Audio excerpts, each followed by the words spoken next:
On this episode of The Median, I have on a person that I've known for probably a decade now. He is Tyrone Stevens, Director of Communications at New York City Office of the Comptroller. And we have a great, relevant, current conversation. Topics are the Supreme Court nomination of Amy Coney Barrett, the coronavirus and the way Donald Trump handled it, and also childcare in this country from ages 0 to 3. And if this is important to anyone, he is a Democrat, so I would be presenting the more conservative side of the argument. So I hope everyone enjoys the show, and I hope everyone hears us get past those talking points, get the details, and they can hear discourse being civil amongst people that don't necessarily agree. So without any further ado, enjoy the show, everybody.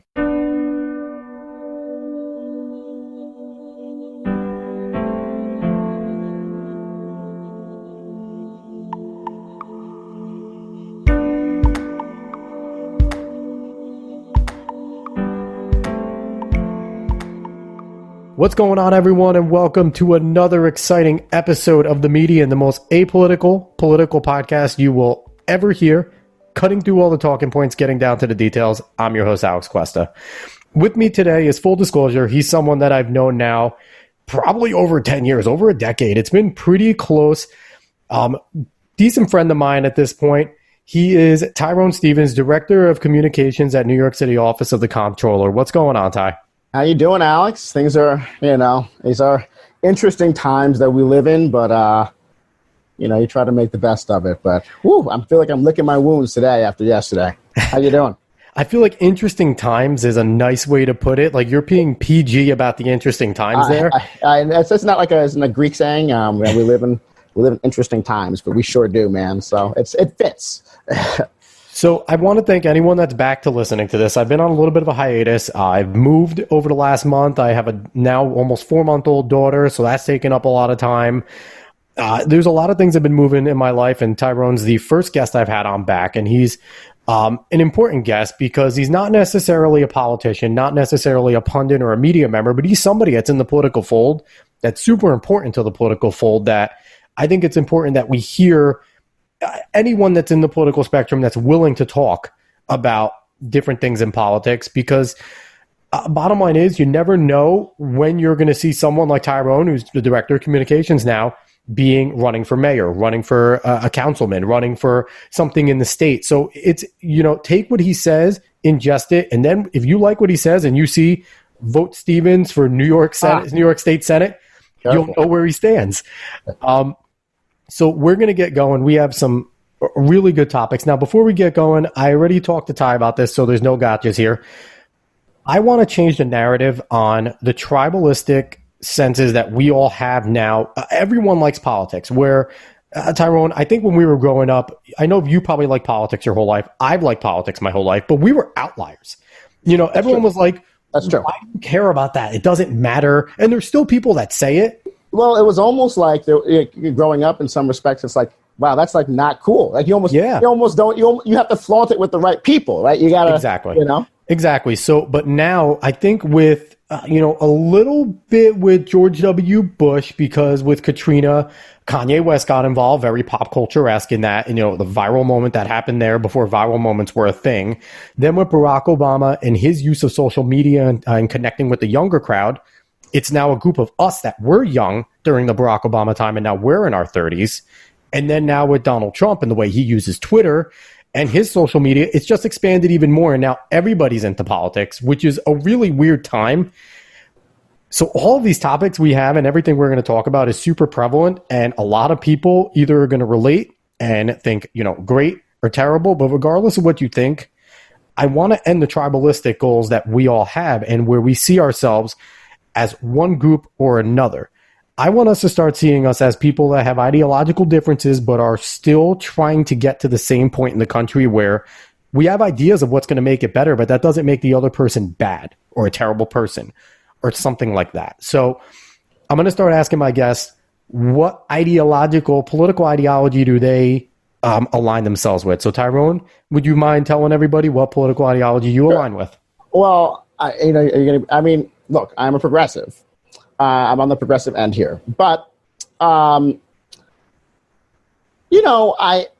my time has been, most of my work in politics has been in public service, and you orient yourself that way, I'm politically oriented that way, but when you get in, I feel like it's the case for most public service, even when you're political, is that the work becomes the work, far more than people realize. That's one thing that I actually would, in keeping with with the spirit of the show, it's actually, in many ways, especially locally, the more local you get, a lot of these sort of party identifiers become moot, particularly in cities when it's mostly some cities like New York, for example, which is mostly Democrats, or you go upstate where we're from, it's mostly Republicans. When I worked in the assembly up in the Hudson Valley, we were working with Mark Molinaro, the county executive. It's a part of the work, and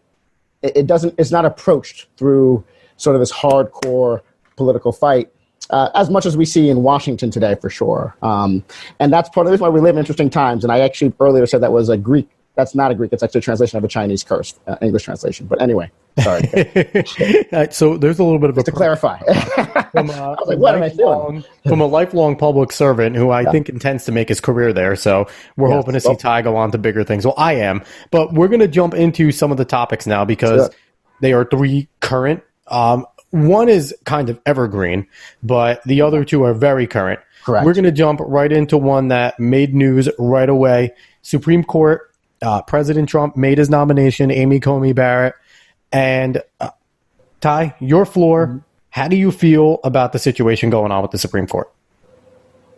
Well, I think that this is sort of emblematic of this whole process. And where we're at is just emblematic of a political party that is hell-bent on corrupting the court, that's made it their it is a party that is sort of immune to its own double talk and hypocrisies. They just said 4 years ago, Barack Obama isn't going to nominee in the last year of his term. Clearly, they didn't say anything when they first came out and made those statements about, you have to be the same party or the opposite. There was none of that. It was he doesn't get a pick in an election year. That's what was said. There was no extra caveat or qualifier. And so what bothers me is there are, historically in politics, I feel like there's been bounds. I want to start with just truth and honesty and word, because so much of what happens locally, how we're able to work together and how much politics works, period, is still based on the degree to which we can trust you and what you say. And when you say, here's the precedent we're setting and we're going to adhere to, we don't expect you 4 years later to act like, well, no, this is what I actually said. It's not just gaslighting. It's bald-faced lying to people.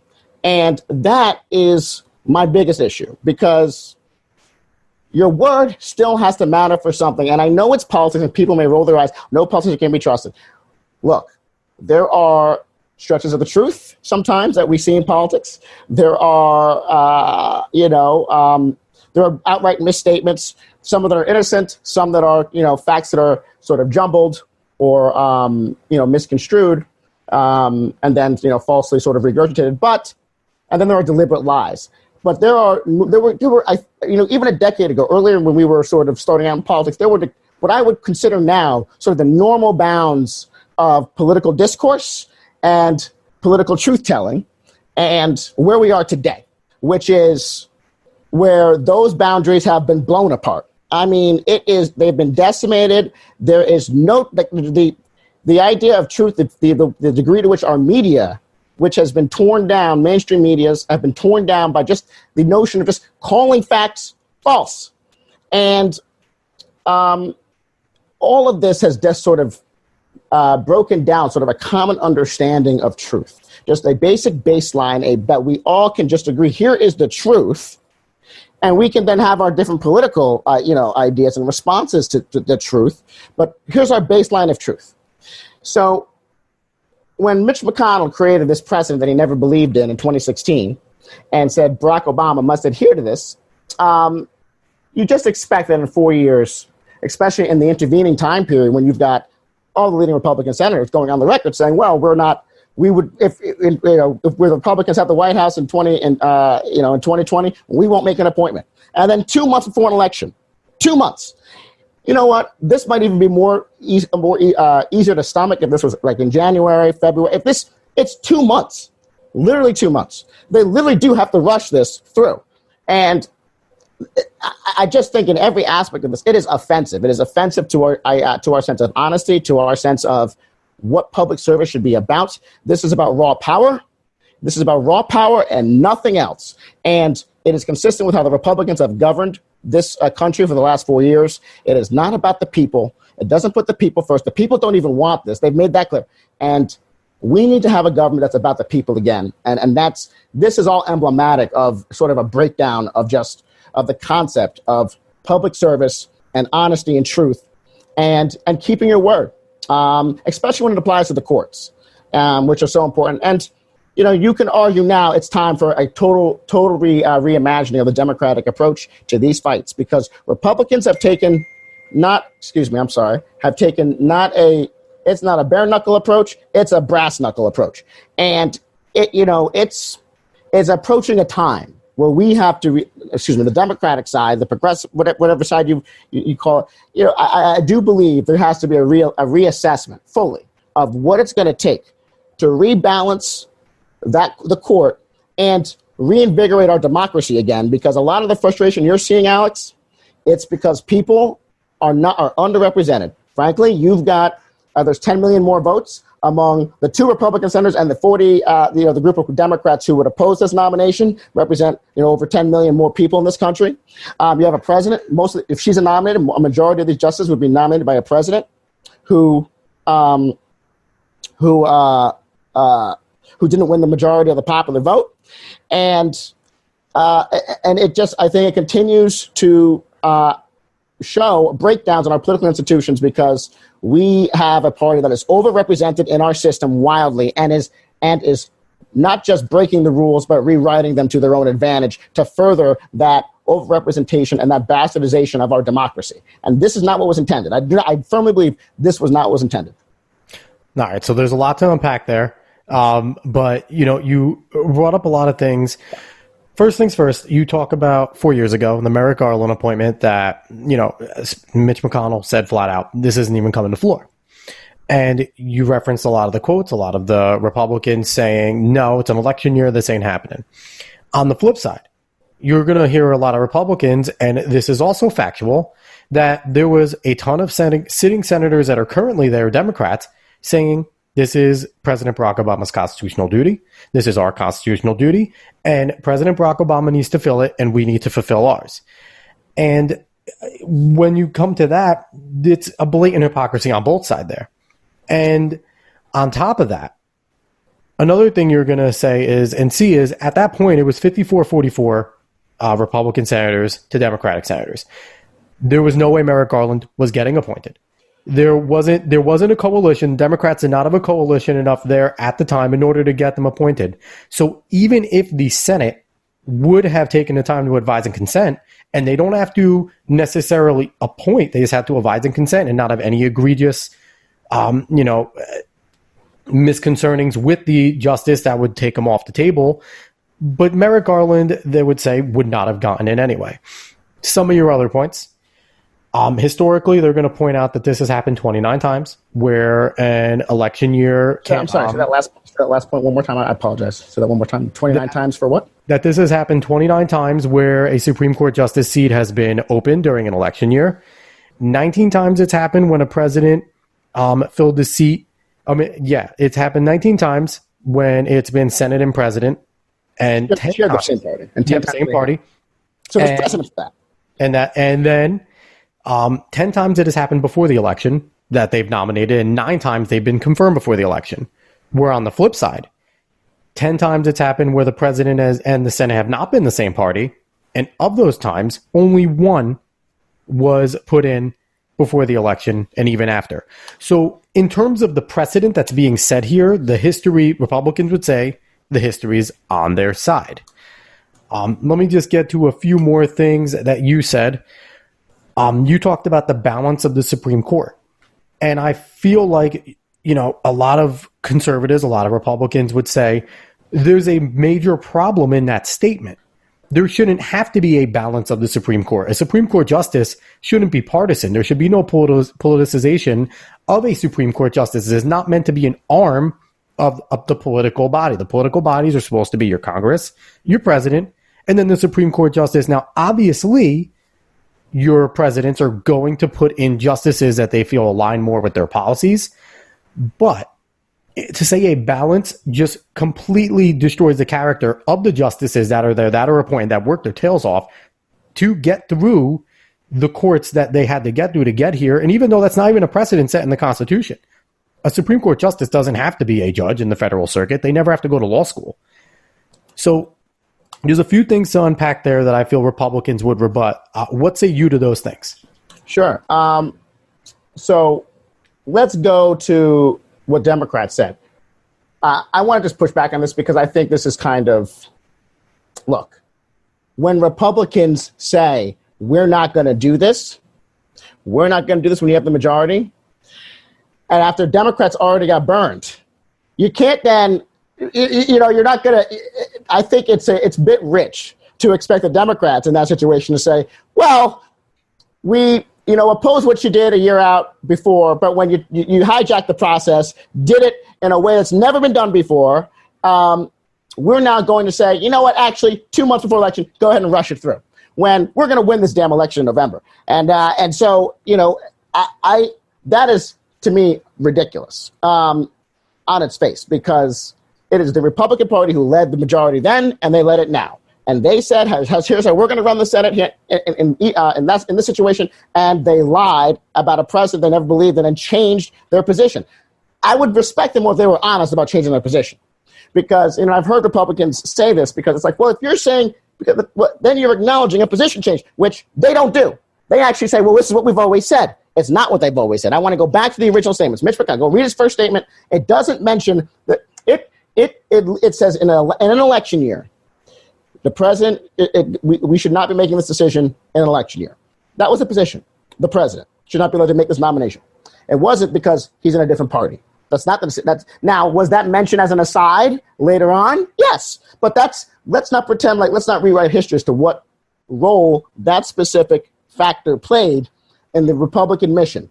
Mitch McConnell did not want, actually, and to go to your next point, why your next point is wrong is Merrick Garland had support of a lot of Republicans. A lot of Republicans had support of Merrick Garland previously. He was a judge. He was already approved. He had support. So that's, the reason why McConnell didn't allow a Supreme Court process and basically set up a process which didn't even allow for Republican senators to meet with the guy was because he knew if they did, they would nominate him. Because he was actually, Merrick Garland, by the way, was one of the most progressives were not happy with this. This was actually a very moderate selection. He's truly seen as a fairly centrist judge, not even like this hardcore, by any means, a hardcore progressive judge. Hardly that. If you're a Republican, frankly, it is the best deal, one of the best deals you would have gotten had he got on the court. And it was a progressive president, making that selection. So I push back on all that in that respect, because at the end of the day, Mitch McConnell, the whole point of McConnell's strategy was to prevent Garland from having a hearing, because in a hearing he would come across as he's not some fire-breathing, he's not one of the fire-breathing leftists. You recognize him. He's just not that, okay? And it's man, once people see he's very calm, we can't allow that, So that was the strategy. And by the way, it worked. It was a smart strategy because he recognized if he gets in front of the Senate, he is getting nominated. Quick question, Ty. Yeah. Quick question. Do you believe that if Mitch McConnell even let the process go, and say there was a situation where the Democrats couldn't get the coalition, they would have. This is where before, I just want to put the situation to you. Do you think he feared the filibuster and cloture being a possibility? Well, McConnell ran the Senate. And so, so the minority party would run the filibuster. So, we wouldn't. No, the Democrats would have all been for Merrick Garland. The issue is, in the history of Supreme Court nominations up until then, and this is why what McConnell did was a dramatic escalation. And I want to get to and when, this is actually probably a good pivot to your point about the politicization of the court, which I would argue has been a political institution for decades, and we've pretended otherwise. I would actually argue against that. I think we got to stop pretending like this isn't a political institution. It is, and we pretend like it isn't, and one party has treated it like a political institution and another hasn't, and that is why Republicans have had such an advantage and had such success with judicial nominations. This is a fact. They have been very successful, and I say this as somebody like, damn it, but you know what? I gotta say, they've been successful for a reason, because they recognize what the court for what it is. It's a political exercise. But as far as the coalition goes, and Merrick Garland, I am actually very confident. If you actually look at the history, why McConnell, again, what he did was such an escalation was because a filibuster hadn't even happened of a Supreme Court justice, only Bork in the 80s. So it was, the odds are what would happen is he would pass cloture. The final vote would have been 55-45. They would have let 5 or 6 moderate Republicans go vote for him. It's done traditionally. You would have had the group, the same thing with, John Roberts was confirmed with 78 votes. Alito was more divisive, but he got over closure, and closure on Supreme Court nominations would still be in effect today. I would argue, probably in all likelihood, or at least, we would have had a gradual escalation. But once that happened, that was off the table too. So when we go to the politicization of the court, this is what I mean, is that Republicans cannot talk about this is where I find it rich, because their success has actually been because they politicized the court. You've been successful because you recognize that with the court for what it is, and why I think, the Democrats, when I say balance the court, I literally mean expand it. The court should be expanded. If the Democrats take the majority in the Senate, I do believe in court expansion, because there's nominees on there I frankly believe should not even be on there, and it's time. That's 2 Supreme Court justices now that the Republicans would have appointed, I believe, illegitimately. 2. All right, 1 denied. Well, basically, the first one being Gorsuch, because it denied Garland. That would have been the Garland seat, and this seat, which I think are 2 illegitimate justices. I think the only responsible response for the Democratic Party is to expand the court. If that happens, if they're not able to stop this nomination, I haven't totally given up on this nomination fight either being halted, and letting the next president, if Joe Biden, and they better have this vote before Election Day, Alex, because if they and if they do that, it's a killer, I believe, because it'll be all in the Affordable Care Act. It's a political loser. This country now, by 2/3, supports the Affordable Care Act. So, especially in the middle of a pandemic. So if you are going to strike the Affordable Care Act down with no plan to replace it, and you're putting a judge who said she opposes the Affordable Care Act, she has said that, a political statement. So Republicans recognize she's made a political statement that they support, and that's why she's nominated. This is what I'm saying, is that it's a political court. We got to recognize that for what it is. It's not some apolitical institution. It's just not. And it hasn't been for a long time. And it hasn't been treated that way by politicians who make these nominations for a very long time. So on all those fronts, I would obviously offer a challenge. But, with Amy Coney Barrett, there's going to be questions that Republicans are making this nomination to take your health care away in the middle of a pandemic. That's wrong. And let me tell you, that is a 75-25 issue for the Democratic Party. And we're going to have these hearings in the last weeks before the election. I mean, we've got a tie race right now in South Carolina between Biden and Graham, according to Quinnipiac. Jamie Harrison is giving Lindsey Graham the run of his life. You've got Democrats in Montana, in Alaska, giving hard campaigns. You even got a single-digit race in Texas with John Cornyn. And he's likely to win. But the point is, Republicans are stretched all over. And if you put this really unpopular fight center stage the last 2 weeks of the election campaign, they may win the confirmation. They may win the battle. I think they lose the war. So before we got to move on to the next topic, I want to address the court packing. Yeah. And if you could be as concise as possible. I'll keep it tight because I know we're... So one of the things is, and we're going to use a Joe Biden quote from a few years ago about court packing, where he says that it's not something that he would support, which he wouldn't, last night during the debate, he wouldn't say whether or not he would or would not support it. So I think he's on the fence now. But I agree. Initially, he has a statement saying that he doesn't support it because it's a slippery slope, because eventually all parties lose power and the power shift occurs, and that what's to stop the Republicans from then packing it, and then whether or not it's politicized now or not, it's always going to be politicized. But this is a better attempt to not politicize it the way it is. It's been 9 justices since 1868. It's changed a few times before that, but that's because we were a young country and we were playing political games. The last president that tried the court pack was Franklin Delano Roosevelt, who was extremely popular at the time. And well, the issue wasn't the court packing, but sorry, not to interrupt you. Keep going. The issue wasn't the concept itself; it was the execution of it. But yes, go ahead. Sorry, go ahead. But and I think even then they were fearing just the over politicization, because politicization, I can't say that word right now. But yeah, no, same I think that a lot of people on every side realize that yes, there is a political sect to Supreme Courts because of who appoints them. But when you go and you make a distinctly political move, sure, you add the 3, and here's one thing I would suggest. Here's one thing I would suggest if that does occur. Yeah. If, say, Joe Biden does win and he adds justices, he's not allowed to make any appointments until his next term. That should be the rule, because then I believe that makes it fair. Yeah. Because if he wins again, you get your 4 appointments. But now if you lose, your party now serves a consequence of packing the court. I feel like that would be the fairest way to do it. So I don't, not surprisingly. But I think that, like, here's the thing, is that, and why, and I support court expansion. First of all, I actually don't think 9 justices, I actually think what Republicans understand is that these systems, these rules that have been in place are meant to be broken. We watched the debate last night. They agreed to rules. I mean, goodness.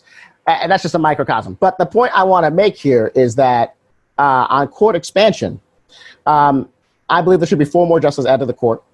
I think that I would, and I also think that there's an issue. So you hit a point. So first, let's hit the statements. I actually want to talk about that. Of course, first of all, if you asked me if you asked me even after Merrick Garland, court expansion, I would say no. I did not support court expansion. I would have opposed court expansion, but events, and this is what happens in politics and in life. When we want our politicians to do this, we want our public servants to do this. I changed my mind. I am not somebody, by the way, who ever supported anything. The measures I'm now prepared to support on judicial nominations are far more than I've ever would have supported in my life, because that's where I'm at. I've been pushed. Republicans, frankly, at this era version of Republicans have made me as a progressive. Many people like me, and not even just me. Now it's, you got grandma who's now, woke, in the suburbs. It's people were getting radicalized in a way just from, this, I would argue, they over-politicized it. They were the ones who stopped the president from making a legitimate nomination. This was a made-up precedent in 2016. And they never believed in it because they didn't follow it themselves when they had the opportunity.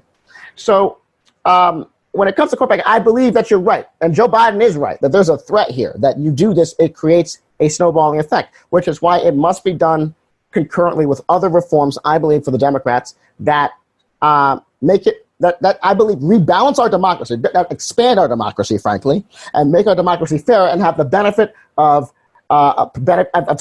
helping Democrats secure control in Congress, at least control in Congress, for years to come.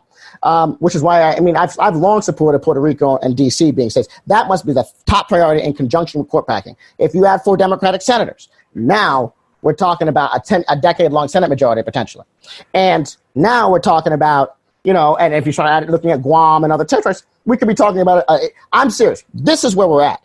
They want to play these games, and they think they can rip up the rules, and Democrats must abide by these set of rules. And we don't have to abide by them. You know what? Let's just start rewriting these rules and also with the advantage they have of bringing fairness to our democracy, bringing representation to citizens of Puerto Rico, because they're American citizens. They wouldn't have been treated like they've been treated after Hurricane Maria if they were American citizens to begin with. So this should be separate and apart from the Supreme Court fight. But I'm willing to say it's now an urgency, and part of it is, yes, we must protect the U.S. Senate now and protect our majority. And if you have 4 Democrats, we will protect our majority. We will have a much better chance of protecting our majority. Those are 4 seats that are our party. You're not getting a Republican in Puerto Rico.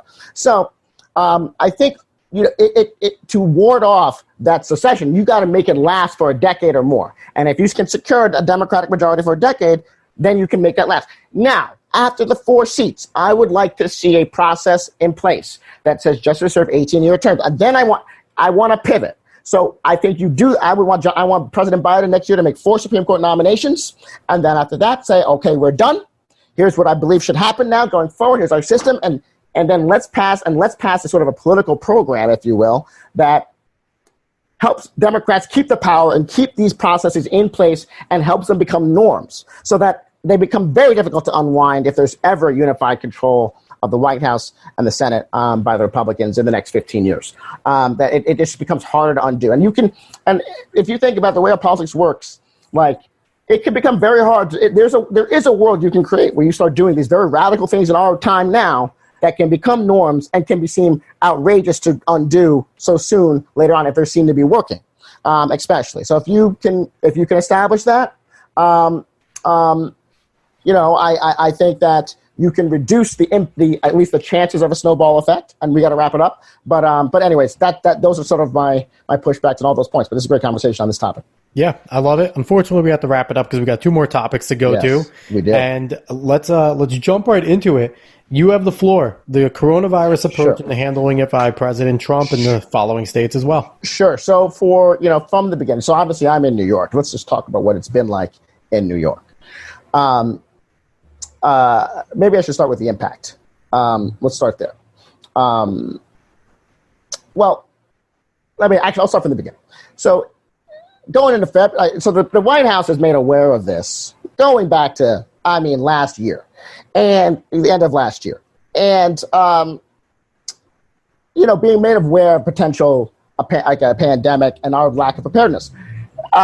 This also goes back to some of the problems we're seeing now and lack of organization and prioritization of this is that the office that was in the White House was cut.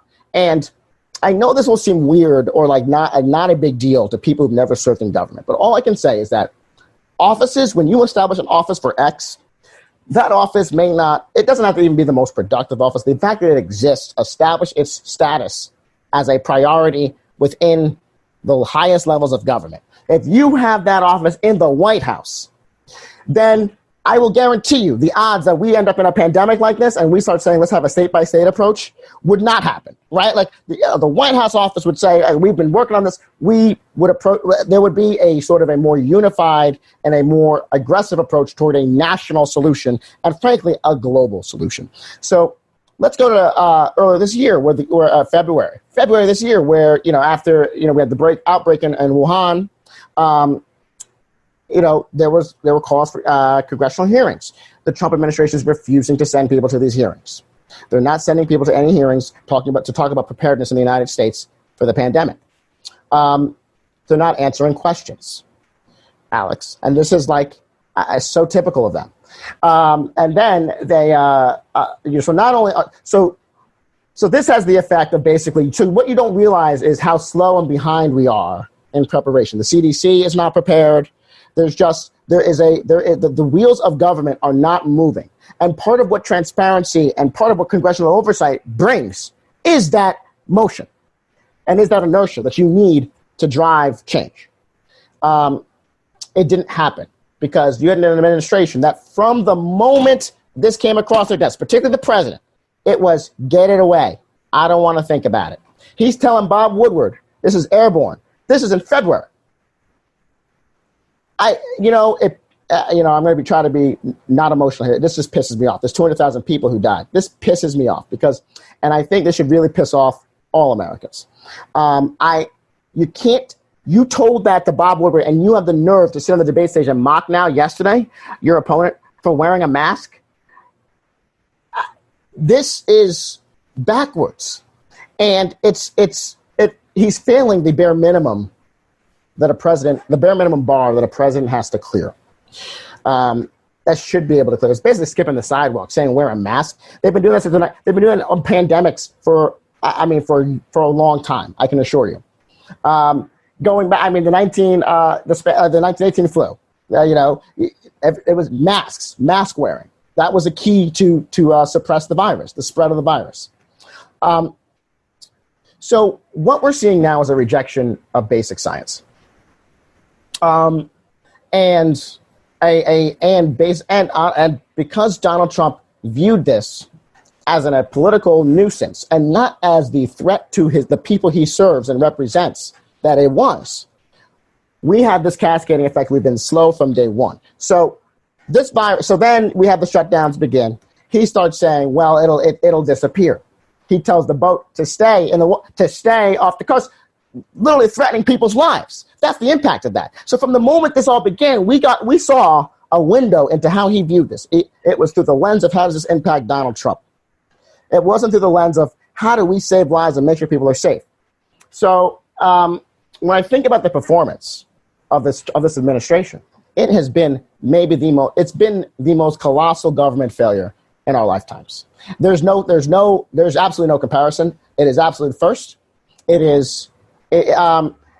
I think what people have to also recognize too, and just think about again, what I've talked about sort of the wheels of government, just the things that just keep us going and that help mitigate problems. Because a lot of government action is about preventing the bad. It's not even about doing the good, so to speak.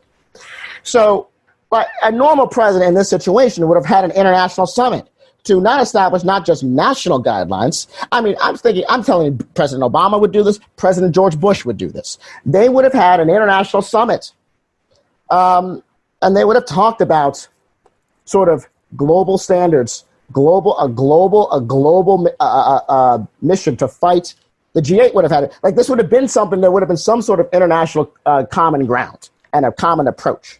We didn't even have that, let alone a national approach. So this is where I believe, and we just crossed 1 million people. And who knows, if we have one summit, if we have a few summits on this, do we have 200,000 less people worldwide that die because we have, just sort of more uniform standard? Like, I just think about these things. We know in America, 120 to 150,000 people, had there been a lockdown a week earlier, a national lockdown, a week later than when the first state lockdowns began, and if there was national regulations on mask wearing. This should happen yesterday. There should be a national mask mandate in this country. And that it hasn't happened at this point in the pandemic is why we haven't even had, forget the second wave, Alex. There's been one wave. People keep talking about a second wave. This hasn't abated. We are leading the world in cases. It's over, and we are losing. We are having multiple 9/11s a week in America. This is unacceptable.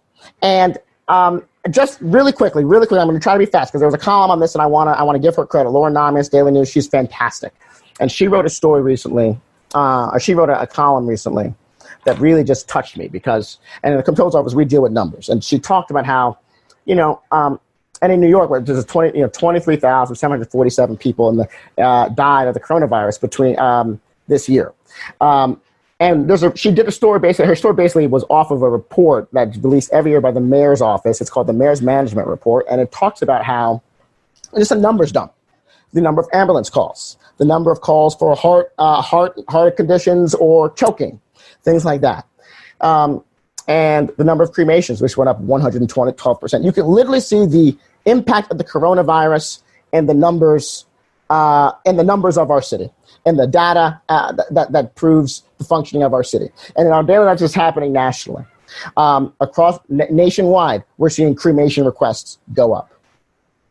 Nationwide, we're seeing revenues in government coffers go up for death certificates.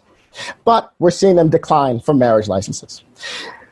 The things that bring us joy, we've had to pull back from.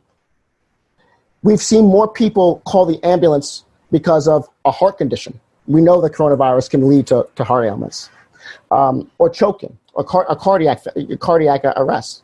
We know that more people are dying alone in their homes, and they're dying for undisclosed reasons.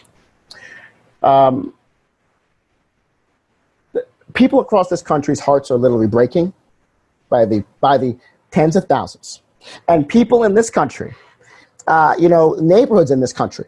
We're not talking about people now dying by the ones and twos. We're now in month 9, month 7 of this, month 7 or 8, right? People are dying by the ones and twos in neighborhoods and blocks. It's 4 or 5, then it's 10, 15, across a 4-block radius, dead. And then across a borough, we're talking hundreds of thousands. And then across a city, we're talking, in the low thousands, low high single digits in the thousands, 8 to 9,000 or more. It's crazy. This is in America at this point in this pandemic, and within these numbers, I just have to say, and then revenues going down from businesses closing, not being able to reopen. Within these numbers, these business owners, the people who we had to cremate, the people whose marriage licenses were canceled, where we lost revenue, these are real human beings. And my problem right now is we have a president who doesn't care about them. He only cares about how he's viewed in this process, in responding to this. It pisses me off and makes me mad. And I think for a party that bids itself, I'm being pro-life. This is where we need you to rise. Be pro-life right now for the people who are suffering in this country, who literally can't live their lives as they ought to, and who are dying by the thousands. All right. So a little pushback on a few things that, again, Excuse me. I believe conservatives would say in this situation. So let's go back to the beginning, like you said. When the administration, when Donald Trump first found out about this, they probably had some instances in late November, December, because I think enough news has come out that China had the idea that something was going on there in the Wuhan province around that time. Whether or not there was a nefarious reason or they were just trying to figure out how contagious it could be, that's neither here nor there. That's still up for debate because there's not enough information that comes out of that country that's credible. And I think that it doesn't matter what political party you are. We all know China. I'm not. Yeah. Games. But in late January, he did close the border to China. And for that, he was criticized by candidate Biden, Vice President Biden, called xenophobic.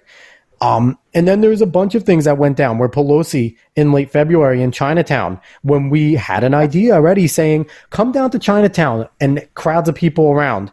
You have Alexandria Ocasio-Cortez in March in New York City in Chinatown, again, telling people not to be xenophobic, come to Chinatown, go to bars the following week and restaurants. You have Andrew Cuomo saying this is just like the flu. So there were things that where we can place mistakes. I feel like you would hear a lot of people in defense of President Trump saying, yeah, President Trump made mistakes, but everyone didn't have a concept of what this was.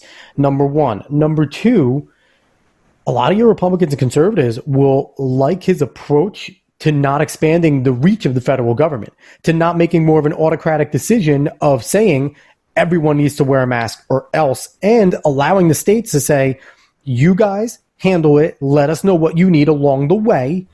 And he understood that California, New York, and some of the more populated areas are going to need more help than, the big sky country, because the population is much bigger. And in the beginning of this crisis, there is on record of Governor Newsom, Governor Cuomo, Governor Murphy, all saying the president and his team, specifically Vice President Pence, have been fantastic in this. On top of that, Dr. Fauci, who a lot of people reference as the guy during this pandemic, has said that President Donald Trump's actions early on prevented thousands upon thousands of extra deaths. He listened to a lot of the things, if not everything that Dr. Fauci said to do. The shutdown occurred at the time that it occurred because Dr. Fauci suggested it. Going into the masks, Dr. Fauci, I don't know if he was in there telling Donald Trump what to say, but he was on the record early on, again, when we didn't know much about this, saying masks work, masks don't work. And now masks work has been kind of the consistent thing since then. Conservatives will say that President Trump never once told anyone not to wear a mask. He would always come. That's actually not true. He would come on and say, wear the mask if you want to. No, that's not true. Early on, he was actively encouraged people not to wear a mask and mock mask wearing. He mocked it.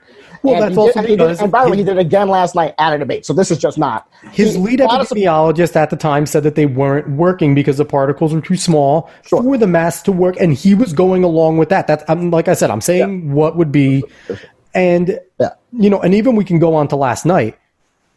You can't say that he didn't say not to wear a mask. He pulled out the mask and said he wears it in the proper area when he cannot be 6 feet away indoors in the different settings. So there should be no follow-up, though. You should just say wear a mask, and that's it. We're in a pandemic, and 200,000 people have died. And a Republican would also say that there is a follow-up because we are a free country. We are a democratic republic that allows freedoms, and autocratic things like wear a mask or else infringe on those. And it's a question of, does public safety trump the basic freedoms that we are given in the Constitution? And you'll hear from a lot of Republicans that no, it doesn't, because that's the way we get to a more autocratic society. So those are some of the things there that I want to unpack with what you were saying. So that the mask mandate, Okay, so let's start with the mask mandate leading to a more autocratic society. My Lord, if that's the case, Republicans would be seized with concern about this guy running roughshod through the government, eliminating every inspector general and every single agency, federal agency, and basically hijacking the Department of Justice. If you're concerned about being autocratic, the support for Donald Trump is an interesting response to that. But as far as mask mandates go, it's a piece of cloth. And it's like, look, there are certain things that we must do as a country that we cannot, and this is where you need government. And this is where conservatives often, frankly, cannot fill the gaps in our society, I would argue, because sometimes there are solutions to our challenges that you or I cannot do ourselves. We just can't. We need help. We cannot get to school without the roads. We can't do that ourselves. We need help. We can't. Do we need roads? We can't get to schools without the buses. We need help. We can't get to schools without the schools. We need help. And that means we've got people who live in our communities who don't have any kids in the school system and they're paying education taxes. Like, the concept that we do things sometimes because we just know that's how you pay it forward and give the next kid a shot. That is in us since the social contract, since John Winthrop landed. Like, this is not foreign to us. We have this ability. Yes, we have an individualistic streak, but we also do things together when the time calls. And this is, World War II, that was, FDR took aggressive steps, and people look back at that and say, man, what an asshole, what an autocrat, in terms of nationalizing industries and just because we got to and building a true war-making machine in the fight of our lives against Adolf Hitler. Now, here is a similar fight. We have never had anything like this. This is the greatest crisis, and since that time. This is us, and this is our generation's time to rise. And we can't wear a piece of cloth. That to me, the grandparents just like, my Lord, how soft. Like, you just put on a piece. I'm sorry that I don't mean to make this a masculinity contest, but like, you're just wearing a piece of cloth. This is not going to kill you. In fact, it's going to save your neighbor's life. And my issue with conservatives today is it seems whether it's striking down the Affordable Care Act or going after people with pre-existing conditions or refusing to wear a mask and viewing that as the great attack on liberty and the history of the world, that you can't care about somebody else and be a conservative Republican in today's era. You got to be able to care about somebody else to believe you wearing a mask is right. And if you don't, there's a through line there. That's all I can say with absolute consistency. If you're wearing a mask, it's because I think this is the right thing to do for my neighbors. I would hate if I gave them something that hurt them, or they carried and gave it to, were asymptomatic and gave it to their grandparents. We want to wear a mask and just make sure we get a handle on this. And what this requires is a commitment to community, discipline. Those are the two biggest things that are required here. And when the president gets on stage, even last night, and even every time he talks about a mask, because he can't just say the clean statement, wear a mask, it's the right thing to do, be responsible, you save a life, like Andrew Cuomo does, like Joe Biden does, like AOC does, some of the politicians you cite, like they do now, because they adjusted to facts, like Fauci does now, because they adjusted to facts. Who hasn't? Who has not moved? It's this guy who is too stubborn to be seen as changing his mind. That's really what this is about. This is personal. He doesn't want to be seen as changing his mind, as opposed to telling people, here's how I know you can you could stay alive, as opposed to just doing that because you're the president and you got to put aside yourself and politics and care about the people, their lives. And that, so the statements early on, they are what they are. Like, of course, people made statements that were incorrect on all sides. Of course. But this is, by the way, a virus we're still learning about. We're still changing. And I think that people need to accept that. But by the way, this would be easier if we had a president who got up and said, we have a fight. We have a pandemic that's approaching, that is serious. It is going to alter our lives. We're going to have to buckle down. You're going to have patience because we are going to be adjusting on the fly. And I know it's going to be frustrating, but if we're tough, like we are, like our people are in this country, and if we stick to it, and if we have a commitment to each other and into our forward progress as a nation, We will get there, but stick with me and stick with this. And if we had a president who got up and said this in March and said, we will be transparent and we will tell you the truth. Because the truth is, what people want is not what Donald Trump thinks they want, which is, I didn't want to scare them. When you don't tell us the truth and we start doing things that might kill ourselves, scare me, okay? Scare me. I want to know that. So I'm curious. How do you feel about him closing the borders when he? So going back to the borders, so he did. Yes. And by the way, as far as that goes, I get the impulse that politicians had at that time. Let's be clear. That decision had minimal impact because the virus was already here. Also, it was in Europe where it was the big issue, where it came from into New York. It was the European flights. It wasn't the China. So this whole Chinese lockdown thing, first of all, the Chinese lockdown wasn't a true lockdown because there were still flights going back and forth, all these exemptions. This was not a real. Mostly Republicans will say those American nationals that were coming back from China, which was always the rule. Right, and it wasn't like they were, and we didn't have testing in place. Like let's go back to basic fundamentals of things we just didn't have like at that time. So you had this ban. It did nothing because you didn't have any of the other systems of government set up to backstop it. And this is the issue with the Trump administration throughout this fight. When it was time to say we need ventilators, people in this country are gasping for air.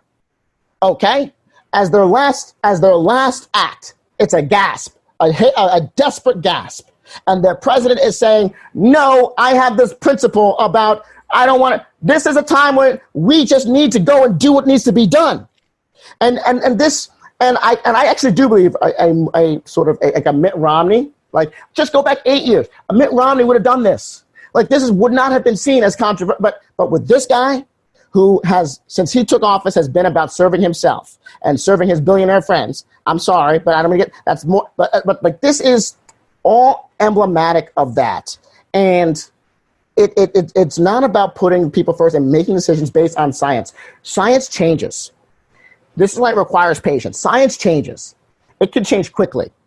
It doesn't mean you lose faith in science and data altering, a decision point, but when that happens, you got to recognize it, and then you got to act. And leaders do that. And so you cited a bunch of leaders earlier on who I would argue did that. When they got more information, they adjusted. And here in New York, what has been done in New York has been a Herculean effort to get this to flatten this curve. Were there mistakes early on? Absolutely. And I think both I think everyone would tell you those mistakes were wrong. But we were fighting with our one hand behind our back from an absent federal government. And that, to me, is a damn shame because people died because of it, and people continue to die. And last point I just want to make on this, because actually I think this is really important because, again, like I said, when the president goes out there and says, wear a mask, but, some people say, you weaken that pillar of commitment that we need to each other and community to sustain ourselves and suppress the spread. And what's unforgivable the president has done is these rallies he's holding, forget the public, he is deliberately creating super spreader events. And he is actually going into places. There was a rise in cases in Tulsa after he was down there with his stupid rally indoors where nobody showed up. I mean, this is a waste of time. The 3 people showed up, but enough to spread it around. And Herman Cain, R.I.P. I mean, for real. I don't mean to make that, but we have evidence, guys. And we got to get a handle on this. And by the way, I don't say this to dunk on Herman Cain by any means. I want to be clear. I'm not dunking on that man. That's R.I.P. and I condole to his family because that's a damn shame what happened there. And when I see people try to act like that didn't happen, like let's be honest. People try to act like that didn't happen. His life wasn't lost because of this virus and because of negligence by this president. It's just a mode of action that trickles down from him and to his supporters, where he says, I don't know about masks, right? They know how to read him and interpret him. He's opposed to masks. We hate masks. They take it the extra step. It is indefensible, and it is deliberately undermining our progress. I want to jump in more, but for the sake of time, we got to jump on to the next topic. I'm so sorry. No, that's okay. You got a lot of good stuff there, and I thought it was a really solid topic as well. And we might have to have you back on pretty soon and just rehash that topic and go through it again. But we're going to jump on to the last one, which I think is an evergreen one, and I think it's something that needs to be addressed. And I don't think there's ever going to be a perfect science because it's difficult to do. It is. You want to talk about childcare in this country, specifically 0 to 3. Yes. Go ahead. Well, look, I think that we should start. I think we just sort of have to have a national reprioritization. Just like, where do we invest our resources in this country? And, and I think with conservatives, this is where we agree. Like, I care about my tax dollars being stretched. I want it to be put to good use. Okay? Put it in things that bring us a return. Put it in things that support the most vulnerable, that mitigate suffering in the richest country in the world. So when it comes to childcare, I literally believe that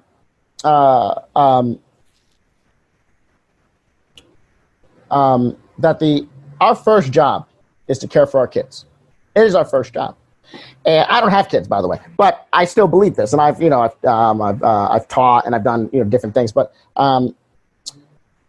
we don't invest enough in 0 to 3. We don't invest enough in our babies. Studies show that there's a 7-to-1 return on every dollar spent on childcare, on government investments in childcare and subsidies in childcare in the ages 0 to 3. Why is there such a large return?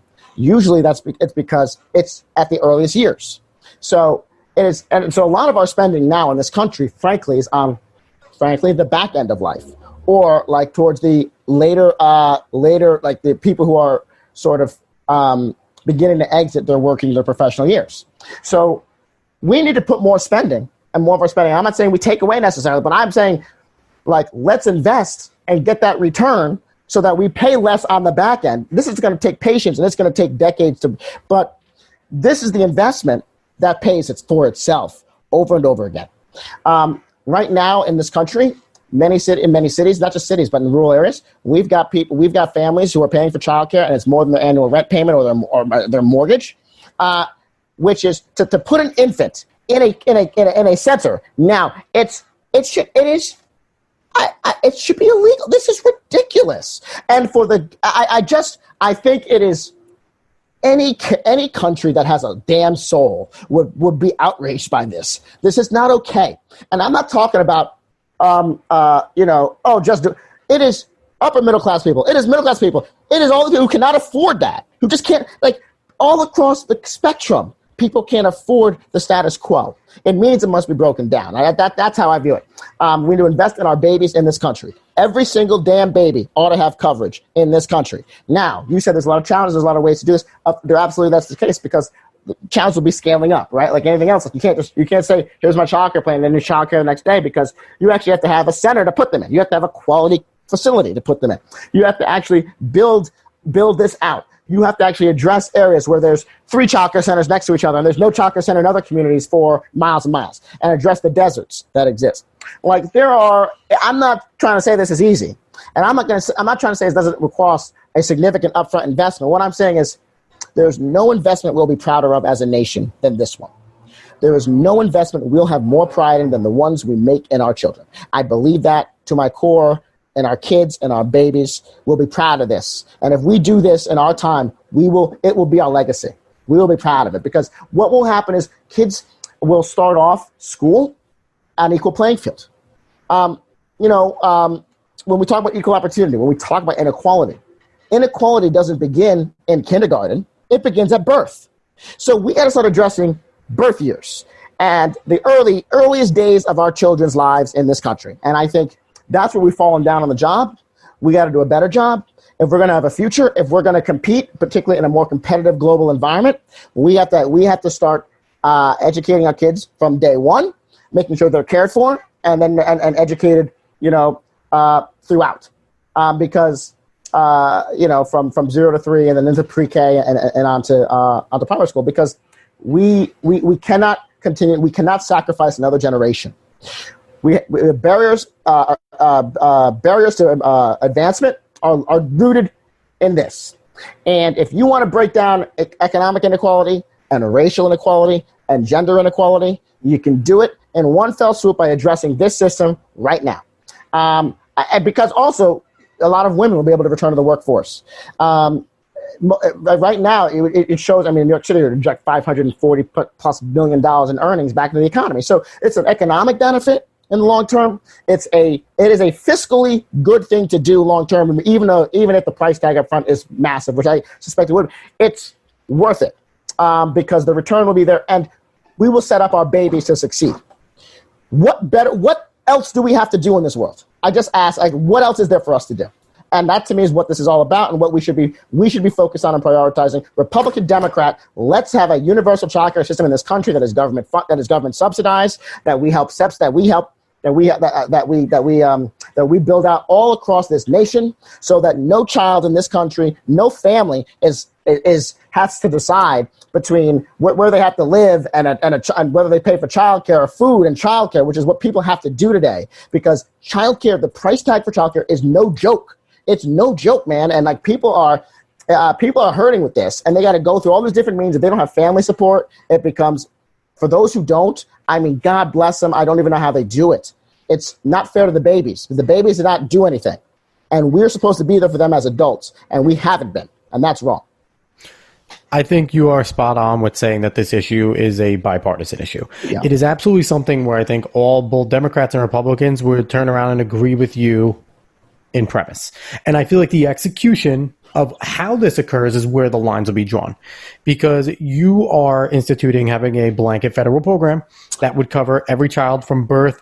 And I will say my number that I got this from, when I looked it up, I could only find 0 to 4 for the population. So we're going to base my numbers that I'm going to give you from 0 to 4. So from 0 to 4, as of last year, there's 19,576,683 kids in this country. That's from the Annie Casey Foundation, the Kids Count Data Center.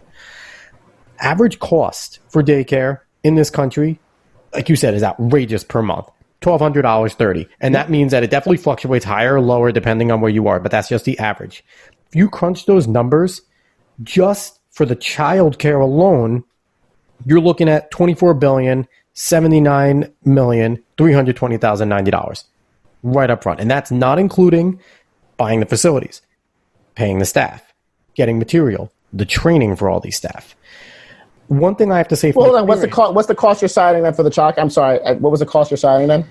It's $1,200.30 per month. But what does that include? $1,230 that must include staff. Like, that must include some of this. Like, when you're paying for childcare, you're including. But anyways, it's going to be in the tens of millions. I'm not going to argue that. Like, it's going to be in the billions. It's going to be in the billions without a doubt. No doubt. So one thing that I'm curious on is how you said it need to be incrementally. I worked personally in the care field. Yeah. One of the issues with the care field is if it's a not-for-profit, it relies on government grants already. That's one of the biggest issues. Yeah. And number two, it is not recognized, at least in New York State, as a field of profession. Right. So the payment that the workers can get, they live in poverty. Pennies on the dollar. These people live. Sorry. No, go ahead. I'll just finish up with a few different things. So coming from the you're addressing problems that, by the way, I know about. Like that's absolutely true. Yeah. So coming from the conservative end, what we're looking at is, like you said, if it's not taking away from something, where is this going to come from? Because yes, they will agree that it's worth the money, but the extra taxes that you're going to put on people that are already struggling is not going to be worth the money. For Medicaid in 2018, the Medicaid cost $597 billion alone. Medicare, $644 billion in 2019. In 2020, the VA, $218 billion. Yeah. That already is $1.46 trillion, and that's over a few different years. You're going to add this on top of that. Repeal the Republican tax cut and we're good. Lastly, I'll just give you a last concern for a conservative. I got a few more, but here's the federal government doesn't do much well. That's going to be one of the things that they're going to say flat out. Post office is awful. The DMV is not good. The VA has never been very good to our veterans. The public school system is failing in majority of cities. They're going to look at that and say, why should we have faith that a federal government-run child care center is going to be optimal and I should trust to put my kids in there? Even if I can't afford it and I have to, why should I trust that it's going to be doing the right thing? Because you put them in schools. Listen, what we've realized in this pandemic is, I don't want to be crass or crude, but schools are actually critical locations to store our children. Like, when you can't store them there, like, oh my goodness, what do we do? And parents cannot go back to work right now, literally. So, like, here's the thing, and I would argue, we are paying for all these things right now without a childcare system. So the point I'm making is let's just pay for it and be honest about this cost. We are already paying for this. Now, there are costs that we're not accounting for, and some of them you cited, particularly the labor. I want to go to the labor because some of these people, a lot of these people are mostly women of color who are working in this industry. There's some men like yourself, but like I'll tell you right now, there's a lot of men and it's a lot of men of color as well. There's a lot of men of color. There's a lot of men of color, and that's a majority of the population that works. Absolutely. Completely agree. And here's a rule we should set. No one who works with our kids should live in poverty. No one who works with our kids. Absolutely. I believe that. But I do believe this can't be done as a Republican approach of like, here's a tax credit on this. You got to provide direct subsidies for service. You're not going to get the quality, and you're going to create this free flow. The free market's not going to fill this gap. You actually have to build out the infrastructure, invest in that. You're going to have to actually put in money, government money. The investment here, first of all, I believe, even if you were deficit spending, this is worth doing. I don't need a cost. I don't need the cost. We're the United States. There's nothing that assures the U.S. dollar. Like, the whole point of being as great as we are, I think, and I'm not saying you go willy-nilly, go on a spending spree on everything, but I do believe we have allowed ourselves, frankly, because we've been governing at the altar of Republican fiscal restraint when Democrats are in office, but just not when they're in office. And fiscal restraint doesn't mean you don't spend money. It's fiscally irresponsible to continue to allow families in this country to have to foot a $25,000 bill to put an infant in a child care center. That is not fiscally responsible for our country, because then they got to take time off of work. You have to take longer, you got to take longer leaves. That hurts a business that now loses a worker that they may have to pay for leave benefits, but they're not getting. It is a ripple effect. It affects business owners. It affects employees. It affects our economy. We are actually holding back our economy by not making this investment. And then, in the return you get by having kids 20 years down the line that are more prepared, one of the biggest things you hear from employers today is our young people they don't have the skills that are aligned with our profession. Well, if you expand it 3 more years, we give ourselves a better shot to give our kids the skills they need. That's just the truth. Every day counts. And we've acted like the first days don't. And that, to me, is the craziest thing, because that's when they matter most. 80% of brain development happens age 0 to 3. 80%. Your dollar ain't going to give you as good a return as that time. Investing in that period when the brain's forming, when you can help make this human being into something that's ready to go out and to go into school and to be a part of society. That's an investment we need to make, because that pays for itself. It's a fiscally responsible thing to do. I would actually pay for it. You cited cost. We talked about cost a few times here. I believe I do support a wealth tax. I believe a 2% tax on every dollar over 50 million is, first of all, that is our money. I see Jeff Bezos getting richer in this pandemic. It makes me sick. It makes me sick when you got all these people out of work. And good people. We're not talking about people who have been down and out because of mistakes they've made that are extracurricular or what have you. Good people, working people who've worked and contributed to the communities all their lives that are now down and out of their luck because of a pandemic and because of an economy, because of a government that can't get it together, and a president that can't get himself together and focus on their needs. And so what you end up happening is you have people in a situation of no fault of their own. And what is government doing to support them, to help them?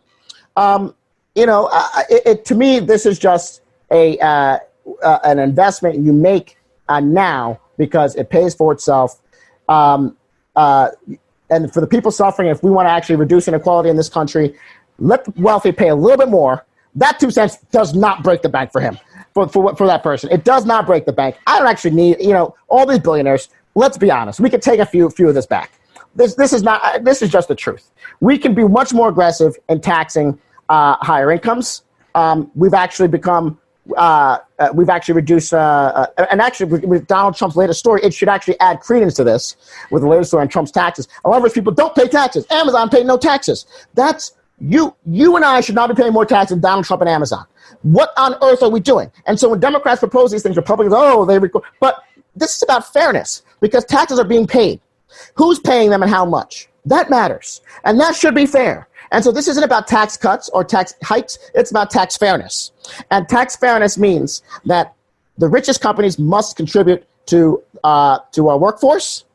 and they must invest in our workforce. That means investing in our babies. I think I would also support some sort of tax, a small tax on the richest companies that would help fund this, because that's another way to go about this. There's different ways to go about it, but we have the money to do this. This is not a money thing. We have the money to give billionaires tax cuts. We have the money to pay for massive new weapons systems we're never going to use. We have the money to give. You talked about you mentioned something before, but about giving resources out. Which, during the pandemic, I don't have to go back to that topic, but you mentioned about giving resources out, and the Trump administration giving resources out and not, and focusing on New York. Well, they haven't. They actually, like states like South Dakota got more resources and got more PPP loans, for example. That program was corrupt as hell. The point I'm trying to make is we have dollars going out every which way. What we're not doing as a country is right-sizing and prioritizing and figuring out where they ought to go and what goes the furthest for our people and this country and for our children. Our children.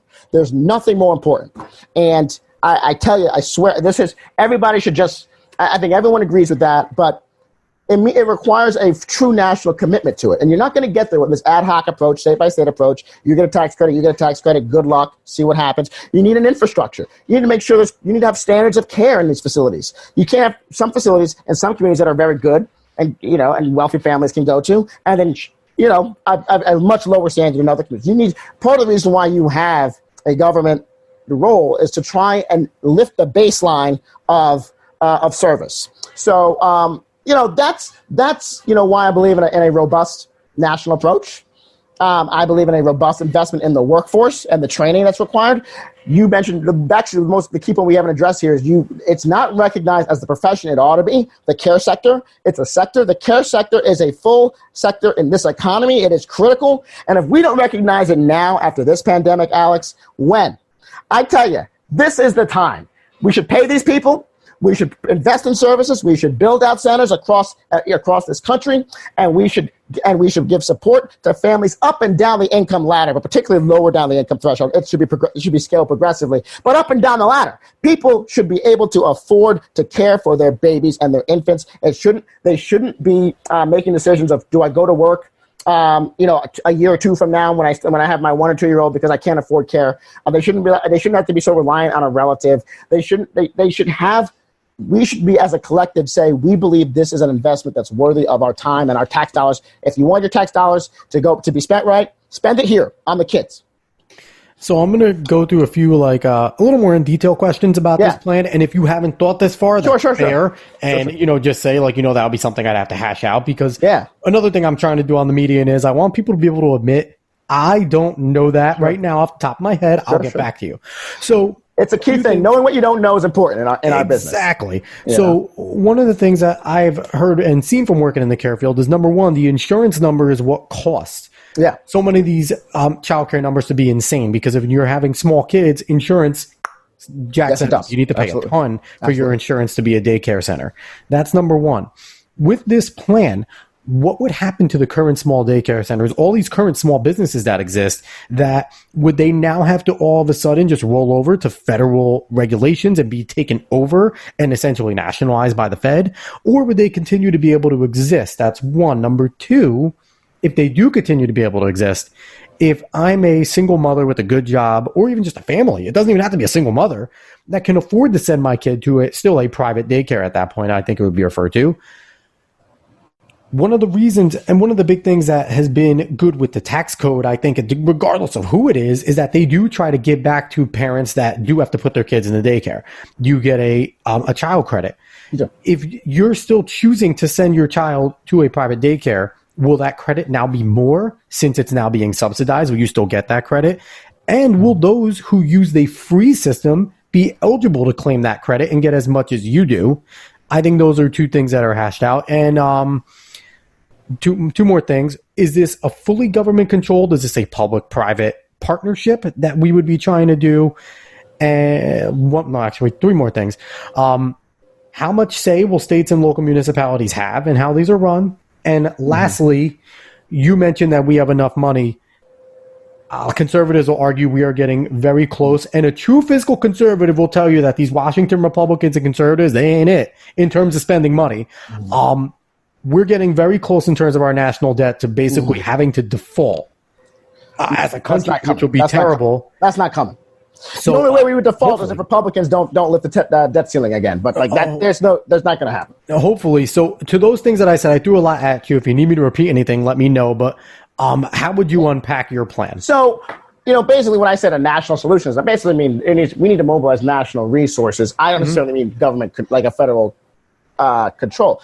There needs to be robust federal subsidies to help run the cost of these centers. Like it would be given to states and cities, grants, I think, in the ideal system, I think Elizabeth Warren's proposal, for example, had a system similar to that, which it would be basically we would set up, we would set up a system where we would dole out grants to centers, and make sure families basically 200% of the poverty line would be paying nothing at all for childcare. Now, and you would cap a family's contribution a certain percentage of their income.